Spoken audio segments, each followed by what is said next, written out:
Hello बच्चों, कैसे हो? बढ़िया। देखिए, ये हमारे कार्बन और उसके यौगिक का चौथा वीडियो है। इससे पहले के 3 वीडियो आपको चैनल के अंदर मिल जाएंगे। देखिए, आज का जो हमारा टारगेट रहेगा वो रहेगा एक क्रियात्मक समूह वाले यौगिक, बहुक्रियात्मक समूह वाले यौगिक, और तीसरा जो टॉपिक रहेगा वो होगा सजातीय श्रेणी यानी होमोलोजियस सीरीज। तो आज हमने मेनली इन 3 टॉपिक्स पे फोकस करना है। क्या क्या है दोबारा देखते हैं। एक क्रियात्मक समूह वाले यौगिक, compound with one functional group. दूसरा रहेगा बहुक्रियात्मक समूह वाले यौगिक यानी compound with multi functional group. और तीसरा रहेगा हमारा सजातीय श्रेणी या होमोलोजियस सीरीज। आज हम इन 3 टॉपिक के बारे में पढ़ेंगे। चलिए हम पहुंचते हैं हमारे पहले टॉपिक की ओर। और जो हमारा पहला टॉपिक है वो है एक क्रियात्मक समूह वाले यौगिक। एक क्रियात्मक समूह वाले यौगिक। देखो, एक क्रियात्मक समूह वाले यौगिक कौन से होते हैं? ऐसे यौगिक या ऐसे कंपाउंड जिनमें सिर्फ एक फंक्शनल ग्रुप हो। जिनमें सिर्फ कितना ग्रुप हो? एक। तो लिखेंगे ऐसे यौगिक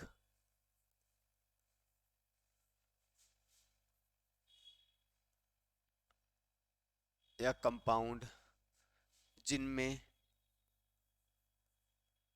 ऐसे यौगिक या कंपाउंड जिनमें केवल एक क्रियात्मक समूह हो। एक क्रियात्मक समूह होता है। ठीक है, ऐसे यौगिक या कंपाउंड जिनमें एक क्रियात्मक समूह होता है। अगर हम एग्जांपल की बात करते हैं, उदाहरण, तो उदाहरण में देखिए जैसे CH3OH या C2H5OH, या और बात कर ले हम जैसे C2H5CN। तो ये सभी हमारे पास एक क्रियात्मक समूह वाले यौगिक हैं जिनमें केवल एक फंक्शनल ग्रुप है। जैसे यहाँ पर इस क्रियात्मक समूह में देखो, ये OH, ये एक फंक्शनल ग्रुप है। इसमें ये रहा OH, ये एक फंक्शनल ग्रुप है। और इस वाले में देखो ये CN, तो ये एक फंक्शनल ग्रुप है। तो ऐसे यौगिक या ऐसे कंपाउंड जिनमें केवल एक फंक्शनल ग्रुप होता है वो एक क्रियात्मक समूह वाले यौगिक होते हैं। अब आते हैं बहुक्रियात्मक समूह वाले यौगिक, यानी ऐसे कंपाउंड जिनमें क्या हो सकता है, एक से ज्यादा फंक्शनल ग्रुप हो सकते हैं। तो लिखेंगे हम भाई ऐसे ऐसे यौगिक ऐसे यौगिक जिनमें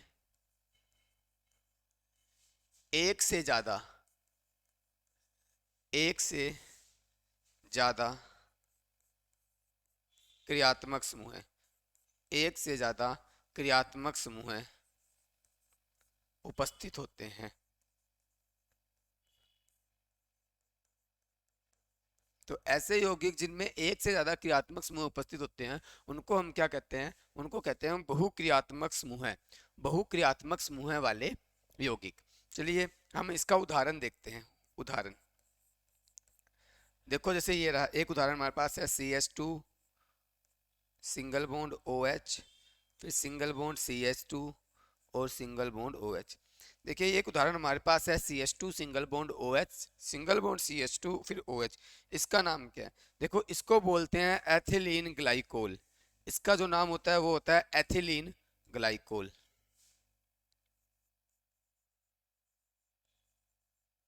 एथिलीन ग्लाइकोल, इसको एथिलीन ग्लाइकोल बोला जाता है। इसके बाद जो हमारे पास एक एग्जांपल, दूसरा एग्जांपल आता है वो है हमारे पास CH2OH, CH2OH, फिर आता है COOH। देखिए एक अनदर एग्जांपल जो हमारे पास है CH2OH COOH, इसको बोलते हैं ग्लाइकोलिक ग्लाइकोलिक ग्लाइकोलिक एसिड या ग्लाइकोलिक अम्ल। इसका नाम होता है हमारे पास ग्लाइकोलिक एसिड या ग्लाइकोलिक एस अम्ल। और तीसरा जो हमारे पास कंपाउंड है वो है CH3। तीसरा जो कंपाउंड आता है वो है CH3CH single bond OH, CH3CH single bond OH, और उसके बाद आता है COOH। ये कंपाउंड हमारा, इसका नाम सुना हुआ है, ये कंपाउंड जो है ये जाना पहचाना कंपाउंड है, इसको बोलते हैं लैक्टिक एसिड। लैक्टिक एसिड, ये लैक्टिक एसिड का केमिकल फॉर्मूला है, लैक्टिक एसिड। और ये किस में मिलेगा हमें? मिल्क में। किस में मिलता है लैक्टिक एसिड? मिल्क में। तो ध्यान रखेंगे लैक्टिक एसिड किस में मिलता है? मिल्क में। तो अब तक हमने क्या किया है? अब तक हमने किया एक क्रियात्मक समूह वाले यौगिक कौन से होते हैं? ऐसे यौगिक या कंपाउंड जिनमें केवल एक क्रियात्मक समूह उपस्थित होता है। उदाहरण के लिए हमने देखा CH3OH, C2H5OH और C2H5CN। हमने देखा इसमें सिर्फ केवल एक क्रियात्मक समूह OH लगा हुआ है, यहाँ CN लगा हुआ है। फिर हमने बात की कि ऐसे भी यौगिक होते हैं जिनमें बहुक्रियात्मक हो, यानी एक से ज्यादा क्रियात्मक समूह लगे होते हैं। तो ऐसे यौगिकों को बहुक्रियात्मक समूह वाले यौगिक कहते हैं। जैसे हमने बात की एथिलीन ग्लाइकोल की, दो क्रियात्मक समूह लगे हुए हैं, लगे सेम हैं, दोनों क्रियात्मक समूह सेम है, लेकिन कितने लगे हुए हैं? दो, एक से ज्यादा हो गए। ठीक है, तो ऐसे यौगिक जिनमें दो क्रियात्मक समूह है, यानी कि एक से ज्यादा क्रियात्मक समूह लगे होते हैं, वो बहुक्रियात्मक समूह वाले यौगिक होते हैं। जैसे यहाँ पर एक क्रियात्मक समूह ये लगा हुआ और एक क्रियात्मक समूह ये रहा COOH।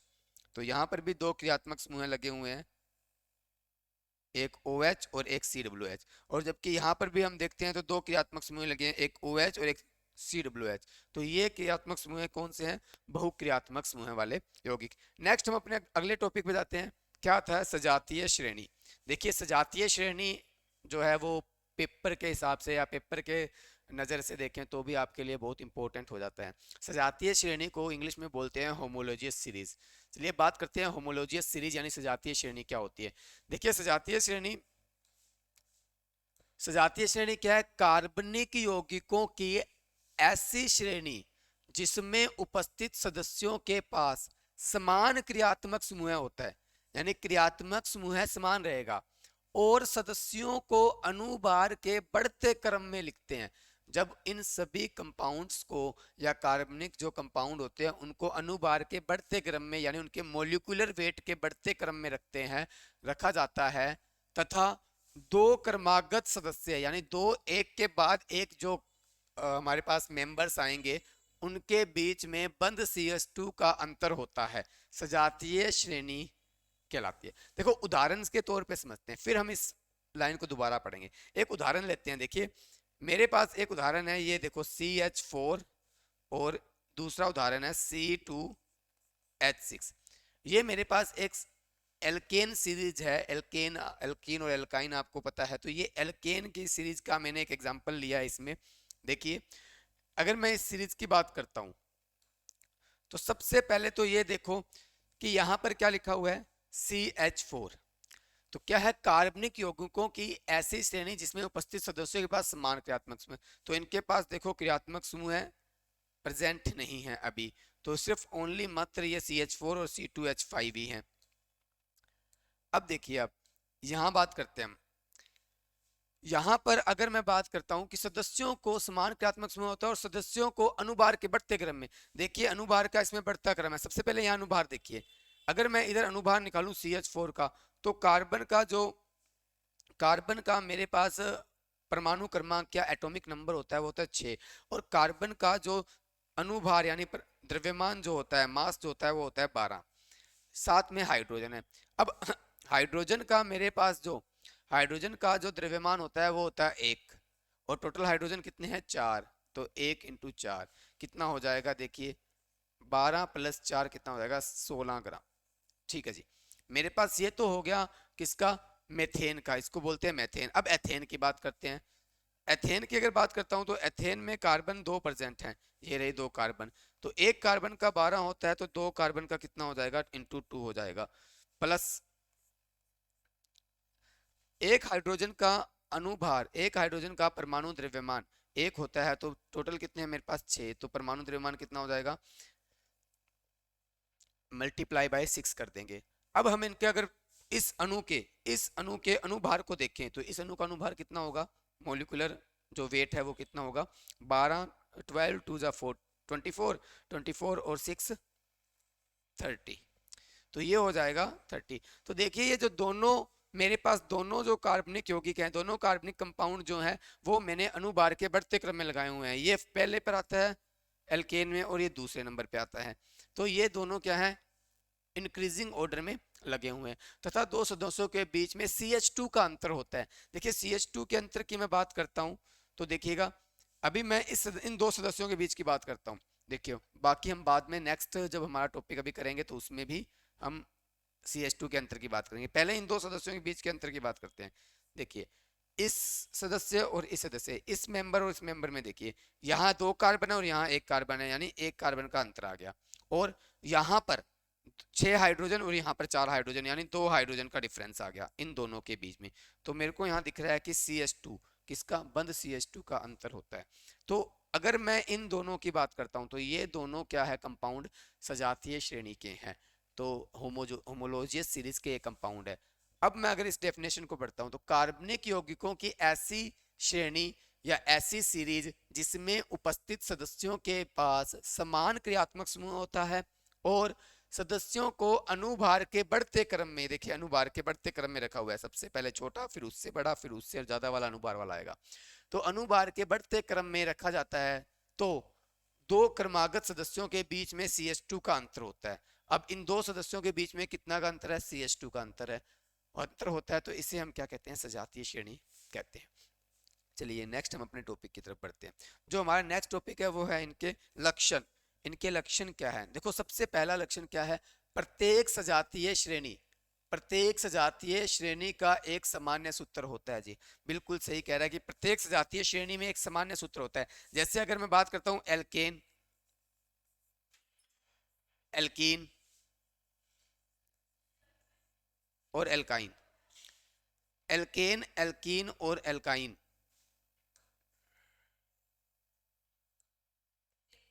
तो इन तीनों का ही एक सामान्य सूत्र होता है। जैसे एल्केन का सूत्र होता है CnH2n+2, एल्कीन का होता है CnH2n और एल्काइन का होता है CnH2n-2। तो हर ये तीनों ही श्रेणियां, चाहे एल्कीन है, चाहे एल्कीन है और चाहे एल्काइन है, चाहे एल्केन है, एल्कीन है या एल्काइन है, तीनों का ही अपना खुद का एक सूत्र होता है। तो हमारा पहला जो लक्षण है होमोलोजियस सीरीज का, सजातीय श्रेणी का, वो यही बात करता है कि प्रत्येक सजातीय श्रेणी का एक सामान्य सूत्र होता है। तो इन तीनों का एक कोई ना कोई सूत्र है। दूसरी बात क्या कह रहा है, दो क्रमागत सदस्यों के बीच CH2 का अंतर होता है। ये हमने अभी थोड़ी देर पहले ही देखा था, लेकिन हम एल्कीन में फिर देखते हैं। एल्केन का हम देख चुके हैं, एल्कीन में देखिए, एल्कीन के अंदर C2H4, एक तो मेरे पास ये एल्कीन का क्या है, एक फॉर्मूला है जिसमें C2H4 दूसरे नंबर पर ही आता है, और एक है जो मेरे पास तीसरे नंबर पे आएगा C3H6। ये दो सदस्य हैं मेरे पास, एल्कीन के दो मेंबर हैं।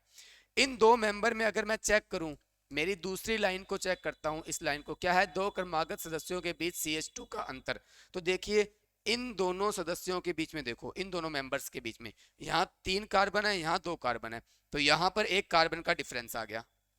यहाँ पर 6H है और यहाँ पर 4 है, तो यहाँ पर कितने हाइड्रोजन का डिफरेंस आ गया, 2। तो जो दूसरी लाइन है वो मेरी बात सेटिस्फाई कर गई कि दो क्रमागत सदस्यों के बीच में CH2 का अंतर होता है। तीसरा, दो क्रमागत सदस्यों के बीच अनुभार में 14 इकाई का अंतर होता है।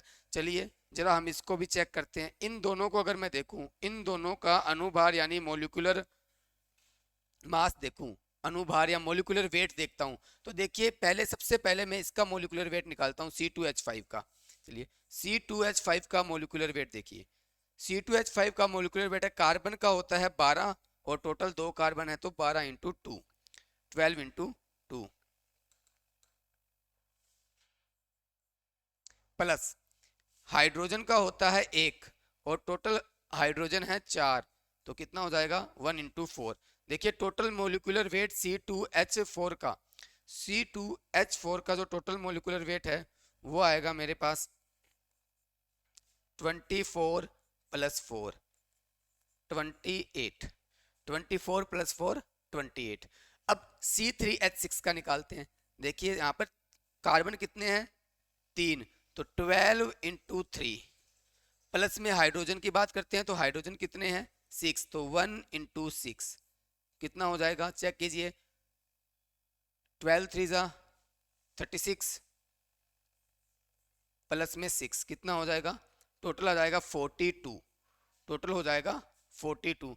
तो इनमें डिफरेंस देखिए 42 और 28 इन दोनों, क्योंकि बोला है ना कि दो क्रमागत सदस्यों के बीच, यानी दो एक के बाद एक जो सदस्य आते हैं उनके बीच का डिफरेंस देखिए कितना आ रहा है, 42 माइनस 28 कितना हो जाएगा 14 का, कितना डिफरेंस आ रहा है 14 का। तो दो क्रमागत सदस्यों के बीच जो अनुभार में अंतर आएगा वो कितना आएगा जी, 14 का अंतर आएगा। तो ये बात भी सेटिस्फाई हो गई।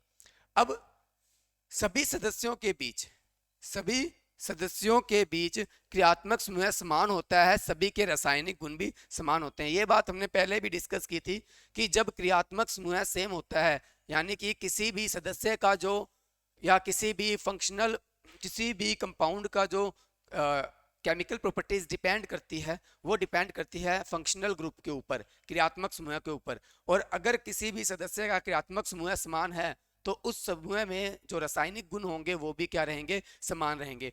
तो ये बात ये बोल रहा है कि सभी सदस्यों में क्रियात्मक समूह समान होता है, सभी के रासायनिक गुण भी क्या होंगे, समान होते हैं। फिर लास्ट बात आती है, अनुभार बढ़ने के साथ साथ तत्वों के भौतिक गुणों में अंतर होता है। भाई ये बात ठीक है, जैसे जैसे किसी भी तत्व का अनुभार बढ़ता है तो उसका भौतिक गुण चेंज होता है, उसकी फिजिकल प्रॉपर्टीज तो बदलती है लेकिन केमिकल प्रॉपर्टीज, भौतिक जो केमिकल प्रॉपर्टीज होती है वो अनुभार पे डिपेंड नहीं करती, केमिकल प्रॉपर्टीज डिपेंड करती है फंक्शनल ग्रुप पर।